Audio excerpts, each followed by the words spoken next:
On est dans une série, frères et sœurs, qui s'appelle Le chemin étroit.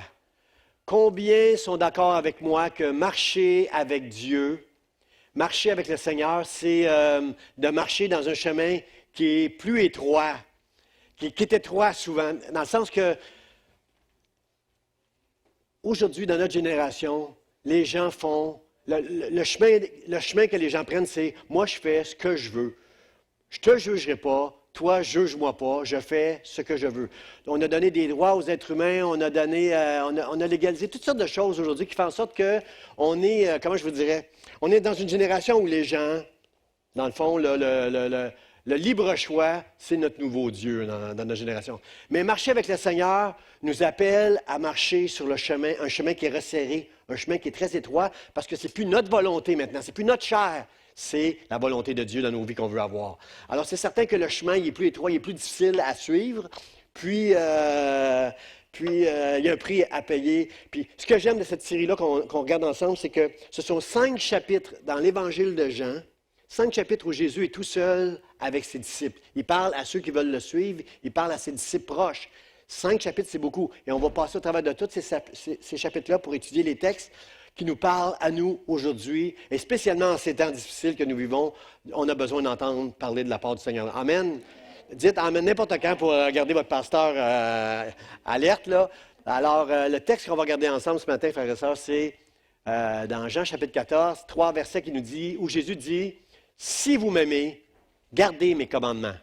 Et moi, je prierai le Père. Et il vous donnera un autre consolateur, afin qu'il demeure éternellement avec vous, l'Esprit de vérité, que le monde ne peut recevoir parce qu'il ne le voit point et ne le connaît point. Mais vous le connaissez, car il demeure avec vous et il sera en vous. » Amen. Frères et sœurs, si vous m'aimez, gardez mes commandements. Il faut comprendre que, vous savez, là, si on recule les autres semaines en arrière, Jésus est avec ses disciples, il leur a parlé de toutes choses qui les a trouvées. Là. Pierre va le renier, Judas va le trahir, lui il s'en va, tous les disciples sont troublés. La semaine passée, Jésus, pour les calmer un peu, a dit « Croyez en moi, croyez en Dieu le Père, puis exercez votre foi pour calmer un peu tout ce trouble-là qui arrive. » Puis là, Jésus leur dit... Puis, à un moment donné, le premier message que Jésus a donné, c'est que l'apôtre Paul explique en appelant la loi de Christ, c'est que si tu aimes ton prochain, si tu aimes Dieu de tout ton cœur et ton prochain comme toi-même, tu as accompli toute la loi. Puis là, Jésus nous dit ce matin, il dit à ses disciples, à nous ce matin, il dit, « Si vous m'aimez, gardez mes commandements. » Mais là, pasteur, tu nous as dit il y a 2 semaines que Jésus est en train de nous dire, si tu aimes Dieu, si tu aimes ton prochain, tu as accompli toute la loi. Mais là, ce matin, tu nous dis que Jésus dit, si vous m'aimez, gardez mes commandements. Il y a comme un paradoxe, n'est-ce pas? Dans la façon qu'on dit ça, c'est comme, mais est-ce qu'on les suit, les commandements, ou on ne les suit pas? Est-ce qu'on est encore sous la loi, ou on est sous la foi? Frère et sœur, j'espère que vous comprenez qu'on est sous la grâce. Le jour que tu as mis ta foi en Jésus-Christ, tu es sous la grâce de Dieu. Je suis sauvé, non pas parce que je suis une bonne personne. Je ne suis pas sauvé en regard de toutes les œuvres. Je ne suis pas sauvé parce que je suis pasteur puis je prêche tous les dimanches matin. Je ne suis pas sauvé pour toutes les bonnes œuvres que je vais faire. Je suis sauvé parce qu'un jour, Jésus m'a vu, j'ai été connu de Dieu, il a ouvert mes yeux, j'ai dit oui, je suis maintenant son fils.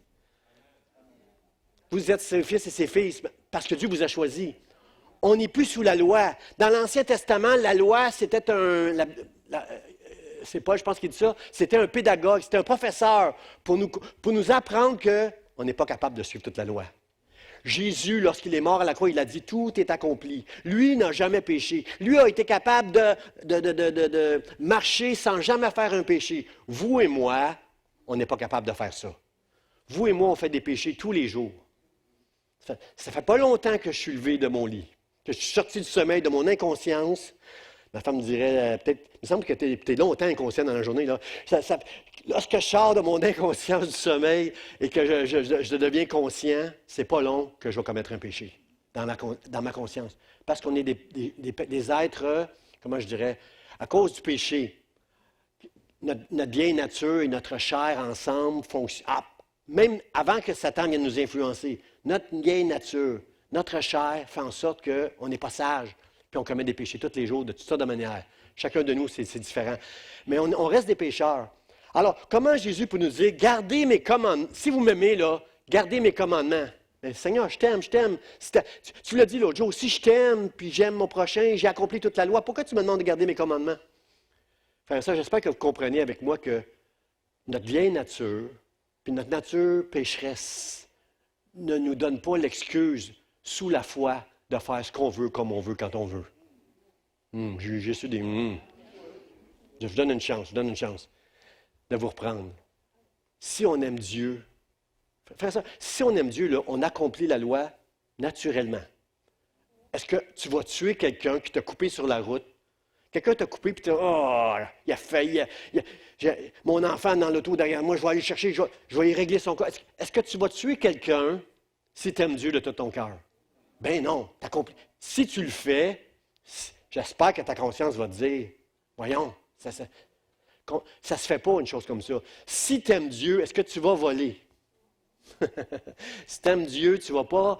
Tous les commandements s'accomplissent naturellement si tu aimes Dieu. Si tu gardes mes commandements, si vous m'aimez, vous garderez mes commandements. Autrement dit, ce que Jésus veut nous enseigner, c'est le chemin étroit, c'est un chemin d'obéissance, frères et sœurs. Regardez mon premier point. La foi, la communion et l'obéissance sont liés ensemble. Ça commence avec la foi. Un jour, Dieu nous a donné la foi. Si on est ici ce matin, c'est qu'un jour, nos yeux se sont ouverts et nous sommes devenus des enfants de Dieu. On a cru que Jésus est mort pour nos péchés. Merci Seigneur, moi je suis un pécheur, tu m'as sauvé. Je veux marcher avec toi maintenant. Je veux te suivre, je veux être avec toi, Dieu. Ça commence avec la foi. Ensuite vient la communion. Quand Dieu nous a donné la foi, on est tombé en amour avec Jésus. On a senti... La plupart d'entre nous, on a expérimenté l'amour de Dieu lorsque Dieu s'est révélé à nous, on a saisi. Moi, j'ai été saisi par l'amour que Dieu avait pour moi. J'étais à terre, j'étais un petit morceau. Seigneur, tu m'aimes, je suis un pécheur. Merci Seigneur, merci Seigneur. Il y a une communion qui s'installe. Et tu as une bonne communion avec Dieu quand tu obéis à Dieu. Est-ce que ça fait du sens pour vous? Quand tu désobéis à Dieu, quand tu fais quelque chose qui est mal et que tu sais qu'il est mal, est-ce que tu es capable d'aller dans la présence de Dieu, puis prier, puis adorer Dieu comme on a fait, puis avoir une communion avec lui?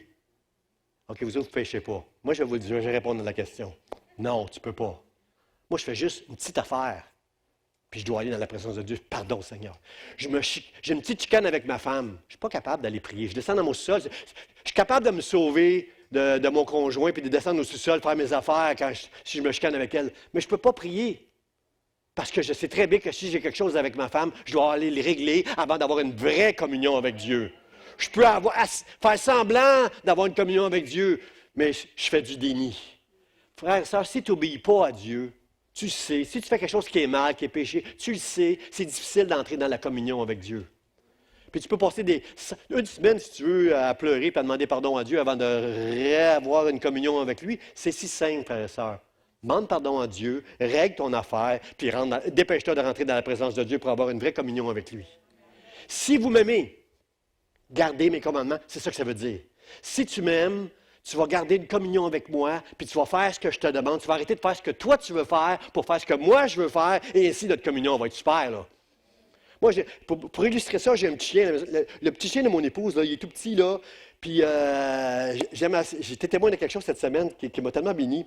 Parce que chaque soir, parce que c'est des petits chiens, c'est un petit chien nerveux, là, puis ça le sécurise le soir, lorsque mon épouse, vers 10 heures, dans un petit boudoir dans notre maison où mon épouse va lire, puis habituellement, vers 10 heures, tout est fermé, elle ferme les lumières. Et le petit chien, mon petit jujube, le petit chien à ma femme plutôt, c'est pas mon chien, son petit chien, parce que moi, c'est comme je n'existe pas, c'est juste ma femme. Et il vient s'asseoir sur elle, elle lit, puis à 10 heures, elle ferme les lumières, puis le petit chien s'en va dans sa cage. Puis là, mon épouse ferme la porte de la cage, met une couverture pour pas qu'il ait froid l'hiver avec le vent froid. Alors, l'affaire, c'est que le petit chien, il aime ça, aller dans sa cage. Il se sent sécure quand mon épouse le met dans la cage. Alors, l'illustration que j'ai vue cette semaine dans ça, c'est qu'à un moment donné, c'était très drôle parce qu'on était dans la cuisine, puis elle a dit à mon petit chien, un petit chien de rien, elle a dit à Jujube, va faire dodo. Et là, j'ai suivi le petit chien de mon épouse dans le passage, et je l'ai vu s'en aller en courant dans sa cage, faire dodo. Pourquoi? Parce que pour lui, il est en sécurité. Lorsqu'elle le met là, quand c'est l'heure, qu'elle lui dit « Va te coucher », il s'en va dans sa cage, elle ferme la barrière, elle descend les couvertures, et là, il est dans sécurité. Frère, ça, ce que je peux vous dire, que quand on obéit à Dieu, c'est pour notre protection et pour notre sécurité. Si on prend des mesures pour le coronavirus, c'est pour votre protection et votre sécurité. Frères et sœurs, l'affaire, c'est que plus qu'on va être obéissant, plus qu'on va être béni de Dieu. C'est comme ça que ça marche. C'est comme ça que ça marche parce que si vous regardez dans Deutéronome, je crois que c'est Deutéronome 20 ou 21, où ça dit toutes les bénédictions qui viennent à celui qui va obéir à la voix de l'Éternel et toutes les malédictions et les conséquences qui vont arriver à celui qui n'obéit pas à la voix de l'Éternel. Si tu obéis à la voix de l'Éternel, tu seras béni, la Bible dit. Il y a une protection sur ta vie, il y a une bénédiction sur ta vie à partir du moment où tu obéiras à l'Éternel. Il y a, par exemple, des promesses pour tes enfants et tes petits-enfants. Si tu obéis à la voix de l'Éternel, ta postérité, tes enfants seront bénis. Si tu obéis à l'Éternel, tes greniers et tes entreprises, en voulant parler de comment je pourrais dire, tous les biens que Dieu va t'accorder, pour ta prospérité. Dieu, tu vas être béni si tu obéis à la voix de l'Éternel. J'avais pris des notes. Tes enfants vont être guéris, vont être bénis, tes entreprises, tes greniers. Puis aussi, il y en a que j'aime. Si tu obéis à la voix de l'Éternel, il enverra la pluie en sa saison. Cela, c'est rare qu'on insiste, par exemple, en sa saison. Moi, je vais insister un petit peu sur ce passage-là, en sa saison. Non, on est toujours dans le point 1, là.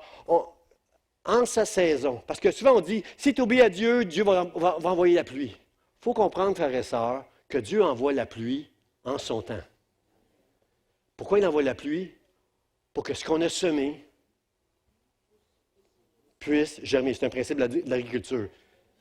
Si tu ne sèmes pas, il peut bien y avoir de la pluie. Il n'y a rien qui va pousser. On est d'accord? Mon frère, ma sœur, ce que la Bible nous enseigne ce matin, c'est que si tu es obéissant avec Dieu, tu es en train de semer pour l'avenir. Tu es en train de semer pour tes enfants, pour tes greniers. Puis là, je parle aux parents. Là, vous savez comme moi qu'enseigner à nos enfants, on peut les enseigner pendant 10, 15, 20, 25 ans. Puis tu vois 0 fruit. Je pensais qu'il y en avait 2, 3 qui allaient être avec moi. Là. Vous êtes tous des bons enfants, vous autres, OK? Mais faut être parent pour comprendre qu'on sème, on sème, on sème, on sème. C'est long. On ne le voit pas des fois dans nos enfants. Moi, j'ai un de mes enfants, ça a 35 ans que l'Évangile est rentré dans son cœur. Mais on sème, puis on sait comme parents qu'on sème, mais frère, sache que la promesse de Dieu, c'est qu'un jour, en son temps, si tu obéis à la voix de l'Éternel, la pluie du ciel va venir. Ne te décourage pas. Continue à semer. Continue à être bon les uns envers les autres. Continue à obéir à Dieu. Continue à prendre soin de ton conjoint, à prendre soin de tes enfants, à être droit et honnête. Continue à marcher, à garder les commandements de Dieu dans ton cœur et tu seras un homme et une femme bénis dans le nom de Jésus. Même si en ce moment, si tu es éprouvé, crois que Dieu, en son temps, la pluie du ciel va tomber sur toi et elle va produire parce que tu auras semé, tu auras aimé. Ça veut dire, mon frère, ma soeur, si tu es rancunier, apprends à pardonner. Juste 4 personnes qui sont rancuniers ici, là, qui sont honnêtes. Là. Si tu dépenses, tu gères mal ton argent, tu achètes des choses, tu te mets dans le crédit parce que tu n'as pas les moyens, puis tu le fais pareil parce que je le veux, sans savoir si c'est la volonté de Dieu. Mon frère, ma soeur, aujourd'hui, commence à demander au Seigneur de t'aider. La façon que tu vas gérer l'argent, la façon que tu vas gérer tes chicanes. Pardonne, bénis autour de toi, mon frère, ma soeur. Fais attention à être attentif à Dieu.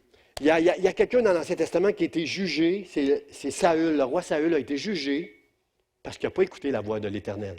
La Bible dit, il n'a pas écouté la voix de l'Éternel et il s'est détourné de ses voies. Qu'est-ce que ça veut dire, ça?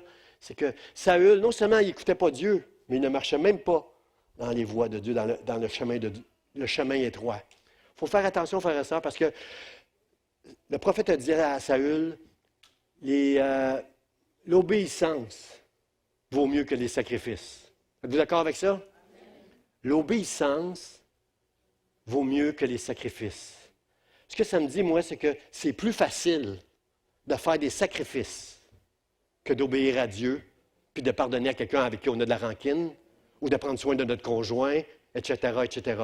C'est plus facile de faire des sacrifices. C'est plus facile de faire des bonnes œuvres que juste d'obéir à Dieu. Vous êtes d'accord avec ça? À un moment donné, les disciples étaient étonnés parce que Jésus a commandé à la mer puis au vent de se calmer. Mais qui est celui-ci? Même le vent et la mer lui obéissent. C'est facile pour Jésus, le Fils de Dieu, de dire à la mer, calme-toi, de dire au vent, arrête. C'est facile pour Jésus de faire ça. C'est plus facile parce que les éléments sont contraints. Jésus, c'est l'auteur, c'est comment je peux dire, c'est le créateur. Comprenez-vous? C'est facile pour lui de dire à la mer, tais-toi. Mais nous, jamais Dieu va nous obliger à faire quoi que ce soit. Alors comprenez-vous que c'est plus compliqué pour nous d'obéir à Dieu que la mer ou le vent ou à une montagne de se déplacer. C'est plus difficile à nous parce que nous, Dieu ne nous contraindra pas. Mais ceux qui aiment Jésus vont garder ses commandements. Ceux qui aiment Jésus vont faire sa volonté. Ceux qui aiment Jésus vont se soumettre les uns aux autres, vont se soumettre aux autorités, ne vont pas passer par-dessus les autorités, mais vont être des hommes et des femmes de bonne foi. Seigneur, je t'aime de tout mon cœur, je veux rester en communion avec toi, c'est pourquoi je serai obéissant avec toi et à la loi des hommes. Parce que ça fonctionne comme ça dans le royaume de Dieu. Si tu n'as pas d'obéissance, tu n'as pas de bénédiction qui vient avec ça. Donc, je vous enseigne, frères et sœurs, la façon d'être, le chemin pour être béni, c'est d'aimer Dieu et de garder ses commandements. Puis c'est quoi l'autre verset qui vient après celui-là, dans le mon point 1? Oui, c'est ça. L'obéissance vaut mieux que les sacrifices. Frères et sœurs, êtes-vous d'accord avec moi? C'est plus facile de faire toutes sortes de sacrifices. On peut faire plein de choses pour Dieu, mais ça n'empêchera jamais, ça ne remplacera jamais notre obéissance. Saül a été retranché comme roi, pas David. David a été désobéissant par moments, mais il s'est repenti. Il a confessé. Il a demandé pardon. Pourquoi? Parce que c'était un homme selon le cœur de Dieu. Il n'y a personne d'entre nous qu'on est parfait. Mais si on dit, Seigneur, je veux t'aimer de tout mon cœur, je veux rester en communion avec toi, si je pêche, pardon, Seigneur, pardonne-moi et rétablis-moi, je veux une communion avec toi. Je veux te louer, t'adorer de tout mon cœur. Je ne veux pas faire semblant, je veux être avec toi et en toi, Seigneur, aide-moi à marcher avec toi. Si vous aimez Jésus, vous allez garder ses commandements, frères et sœurs. Dans Isaïe qui dit, d'une manière prophétique, il dira, si tu étais attentif à mes commandements, ton bien-être serait comme un fleuve. Wow, je l'aime celle-là. Mon bien-être peut ressembler à un fleuve qui coule si je suis obéissant à Dieu. Amen. Je suis un pécheur, frères et sœurs, mais votre pasteur a la crainte de Dieu et je veux obéir à Dieu à toutes choses. Je ne veux pas me laisser influencer par les hommes, je veux me laisser influencer par Dieu. Je veux écouter les hommes, mais je veux entendre Dieu pour être capable de faire ce qui est sage à ses yeux, ce qui est droit à ses yeux. Amen. Mon deuxième point, frère et sœur, c'est que la promesse que Jésus fait, à partir du moment où il ne sera plus là, puis qu'ils sont tous troublés par ça, c'est qu'il dit, « Et moi, quand je vais m'en aller, moi, je prierai le Père et il vous donnera un autre consolateur afin qu'il demeure éternellement avec vous. » Ça, c'est la promesse de Jésus-Christ que je m'en vais, c'est vrai, je m'en vais, mais je ne vais pas vous laisser tout seul. Je vais vous envoyer un autre consolateur, un autre. Puis dans le mot grec, autre, c'est un autre. On pourrait rejeter un autre de la même nature, pareil comme moi, un autre comme moi, qui va être comme moi, en fait, c'est le Saint-Esprit. Il vous donnera un autre consolateur. Dans le grec, le consolateur, on appelle ça un parakletos, qui veut dire quelqu'un qui va nous venir en aide. Quelqu'un qui va être là pour nous... C'est plus quelqu'un qui nous vient en aide que le mot consolateur en grec. Mes frères et sœurs, quand on aide quelqu'un qui est mal pris, est-ce qu'on n'est pas en train de le consoler quelque part? Si tu es mal pris, là, tu vas mal, tu es à l'hôpital, tu te sens seul, tu es malade, quelqu'un vient te visiter, est-ce que ça va pas te consoler? Le frère qui est malade, puis la sœur qui va faire une épicerie pour lui, est-ce que ça ne va pas le consoler? Tu es pris avec un péché, il y a un frère qui vient vers toi, tu confesses ton péché à ton frère, tu es libéré du péché. Est-ce que ça ne va pas te consoler? C'est ça un consolateur. Un paraclétos, à l'époque, c'était quelqu'un qui vient avec toi pour t'aider à faire quelque chose. Alors, Seigneur, aide-nous, aide-nous. Jésus savait qu'en s'en allant, ils allaient se retrouver comme des orphelins. Je ne vous abandonnerai pas comme des orphelins, je vous enverrai un autre consolateur qui va venir. Ça, c'est la bonne nouvelle que Jésus donne à toute sa gang. La consolation est là dans tout l'Ancien Testament, parce que dans l'Ancien Testament, c'était écrit, Isaïe a dit au chapitre 61, « L'Esprit du Seigneur est sur moi pour consoler les affligés. » Lorsque Jésus est venu sur la montagne, vous savez, le sermon des béatitudes, il a dit Heureux les affligés, car ils seront consolés. Il est en train de citer ce passage-là dans Isaïe qui parlait de lui. Beaucoup de personnes souffrent. Personne ne le sait, sauf Dieu. Alors, on a besoin d'être à l'écoute de Dieu pour aller aider les gens qui sont pour aller consoler les gens. Le psaume 69 nous dit « J'attends des consolateurs, mais je n'en trouve aucun. » La consolation, frères et sœurs, elle est super importante. C'est ça qui peut faire la différence dans votre vie pour continuer avec Dieu ou pour vous décourager puis tout abandonner. Regardez qu'est-ce que l'apôtre Paul nous enseigne dans Romains, chapitre 15. Il nous dit « Ah, tout ce qui a été écrit d'avance l'a été pour notre instruction, afin que par la patience et par la consolation que donnent les Écritures, nous possédions l'espérance. » L'espoir que nous avons dans notre cœur nous vient de la consolation que notre foi met dans les Écritures. Si tu crois ce que Dieu dit, les Écritures, le Saint-Esprit qui travaille avec les Écritures, va te consoler et te donner de l'espoir. Ça, c'est la bonne nouvelle, frères et sœurs, ce matin. L'Esprit qui habite en nous nous console. Il est à côté de nous pour nous aider. Il nous console, il nous aide, il nous donne de l'espoir. Et nous avons besoin les uns les autres, avec l'aide du Saint-Esprit, de nous consoler les uns les autres. Jésus va dire « Malheur aux riches ». Puis, malheur aux riches, car vous avez votre consolation. Il ne dit pas que les chrétiens ne peuvent pas être riches. Il parle de ceux qui se confient dans leur richesse. Ceux qui sont riches et qui se confient. Ah, c'est tout ce que j'ai, moi. Eux, il dit, malheur à vous parce que vous avez votre consolation. Nous, on est très éprouvés en ce moment avec toutes sortes de choses qui prennent place dans le monde, mais nous avons Jésus-Christ, nous avons notre consolation, nous savons que Jésus prend soin de nous et on sait où on s'en va. Alors, on a cette consolation-là, chacun de nous. Puis je veux dire merci au Seigneur pour ça. On doit comprendre une chose, frères et sœurs, concernant le monde dans lequel on vit, c'est que la vérité, présentement, nous croyons dans la parole de Dieu qui est la vérité, mais dans un monde qui refuse cette parole, cette vérité. L'esprit de vérité que le monde ne peut recevoir parce qu'il ne la voit point, ne la connaît point, mais vous le connaissez car il demeure avec vous et il sera en vous.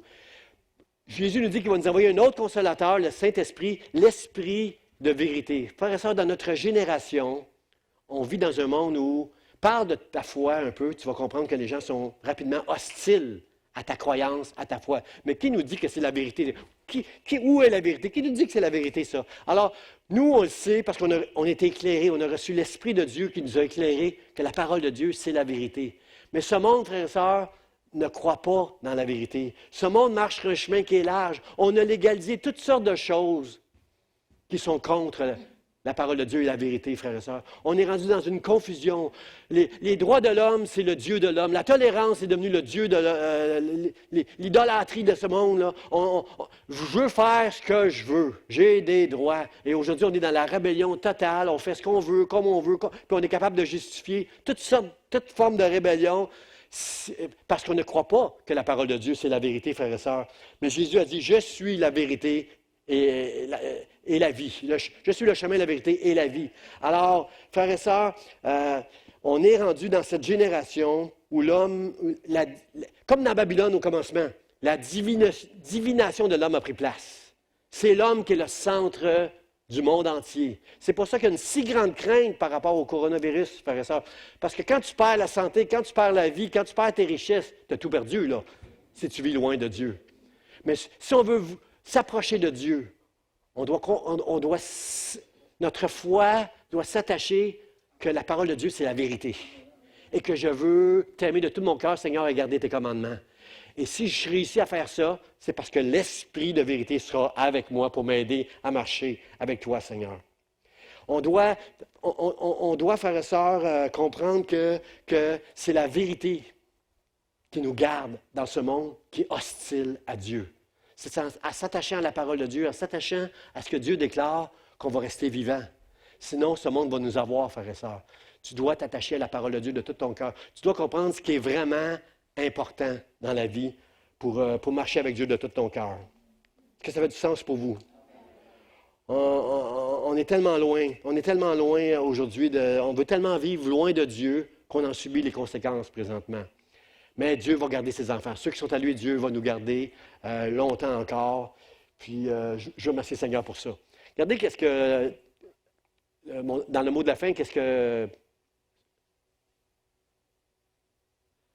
nous dit. Mais vous le connaissez, car il demeure avec vous et il sera en vous. Qu'est-ce que j'aime de ce passage-là? C'est que Jésus était avec les disciples, mais il n'était pas en eux encore lorsqu'il était sur la terre.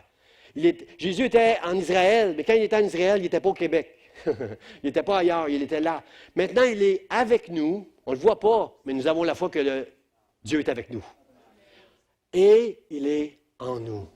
Pour nous aider à aimer Dieu de tout notre cœur, pour nous aider à marcher selon ses commandements, pour nous aider à se consoler les uns les autres et aussi à recevoir la consolation au travers des Écritures.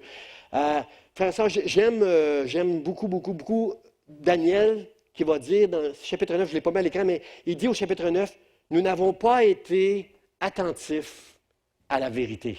C'est pour ça qu'à l'époque du roi Daniel, le roi de Babylone a venu juger Israël et les amener captifs à Babylone. J'aime Daniel parce qu'il ne dit pas « ton peuple n'a pas été attentif à ta parole ».